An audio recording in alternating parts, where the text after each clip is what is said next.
Last time on Gundam Build Divers. これ以上あなたを行かせられない。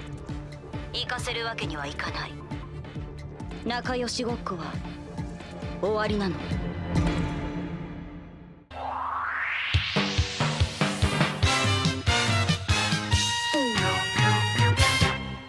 The episode starts with Ayame telling Riku that she's received orders and that's why she has to stop him. Riku doesn't really get it.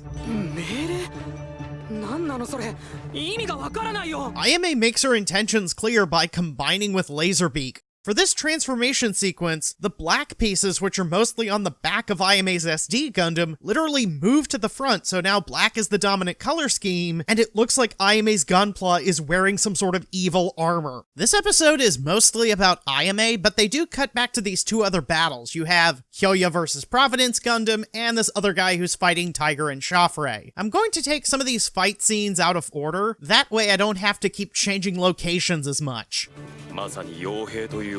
Having these enemies be mercenaries is an effective bit of continuity. More experienced high-level players would be harder to recruit because they have more invested in GBN, and even if they were recruited, they can't be in this low-level server normally, so they wouldn't really be effective guards. Mercenaries, on the other hand, have better general gaming skills, but their GBN accounts would look like a normal novice player, and thus they're able to guard this low-level server.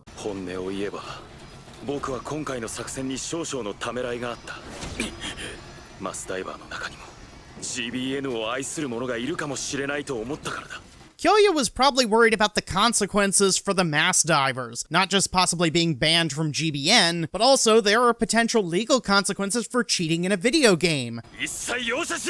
Tearing off Providence Gundam's backpack would have been enough to show the power difference, but no, Kroeger tore the backpack in half. Also, all it takes to finish this guy off is a few blasts from Kyoya's beam rifle. That wasn't even a charge shot, that was just a regular beam attack.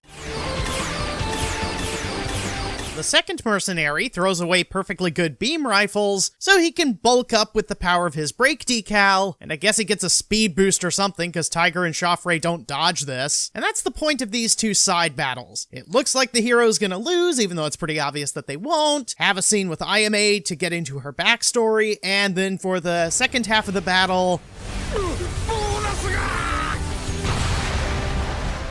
Now that that's done, Tiger and Chafre head off to join the assault team, so we can focus on the main battle.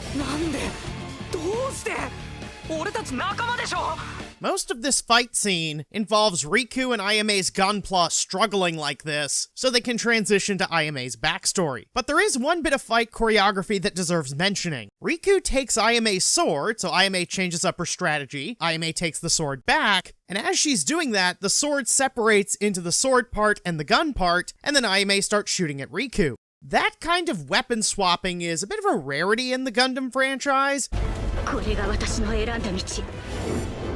Unfortunately, the fight also has this nonsense, and I want to be clear, this isn't actually happening in-universe. The pilots aren't actually projecting giant holograms of themselves. This is an artistic choice to show that the characters are trying to communicate their feelings. Unfortunately, it looks more like how Kroeger and the Game Master were communicating in the last episode, just with different colors, so this is another example of the show putting effort into making something worse.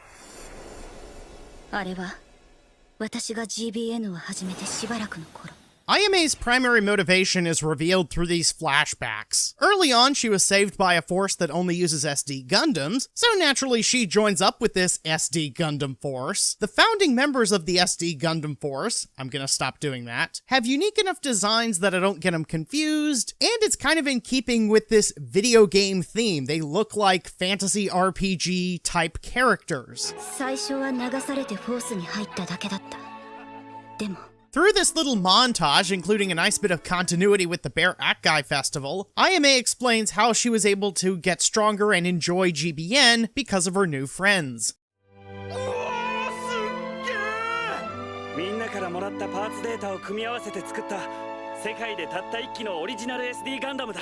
This scene is played completely straight when Cozy, their leader, and yes, that's his actual name, reveals this thing. And yes, I'm aware Tiger's Gunpla has heads on the shoulders as well, and this does actually kind of match Cozy's color scheme. It is just so silly looking. And I know that's the point of SD Gundam to some extent, but I just want to see this thing in action. And yes, Cozy actually uses this in combat, but I'm a little disappointed. I wanted to see it actually try to attack with those bull's horns or those cannons on its shoulder. ついに50位台まで来たね。よっしゃー、このままトップ10目指すぞ。 Now that their force has grown in strength and popularity, they've got these new members. Most of them are just kind of generic background characters, but we do have one person of interest. あんたらいつまで SD オンリーで行く気だい？上位ランカーになればなるほど SD の長所も短所も熟知している。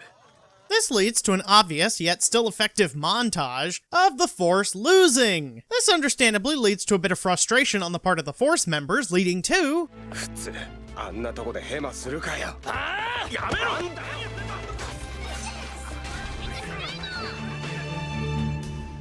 Ayame's mask is a defense mechanism. When she started playing GBN, she was all alone, but then when she got comfortable with her new force, she took the mask off. When things at her force start to deteriorate, she puts the mask back on. The show probably could have done a bit more with this, but for now, Cozy's got a new Gunpla. あのガンプラはみんなのパーツで作った絆の証は？交換条件だったんだ。この機体と引き換えに。 あの男に渡した。 I have to be very careful when talking about this character. Cozy's appearance in official material is described as a cleric. This is definitely a Western-style character. He's got the blonde hair, green eyes, he's taller than the other characters, and this is what happens when I change the color of his clothing. I want to make it very clear, Cozy's appearance may be inspired by Western religion, but the show is not religious commentary. ガンプラを渡してしまった彼の気持ちがフォースを守りたかった。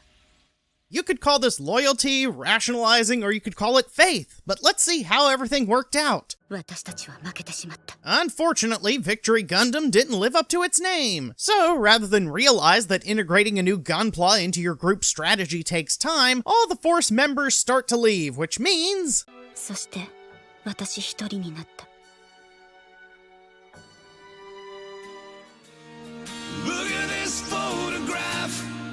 Ayame's entire motivation is that she wants to get back the friendship Gunpla, because she thinks that'll help reunite her force. きっちり働いたらあのガンプラは返してやる。 The villain could have been shown as this corrupting influence. It's so simple. The villain introduces early break decals get detected, Cozy gets banned, and now Ayame's working for the mass divers because the villain says, yeah, I can get them unbanned, I know how to hack into GBN. だからもう私は止まれない。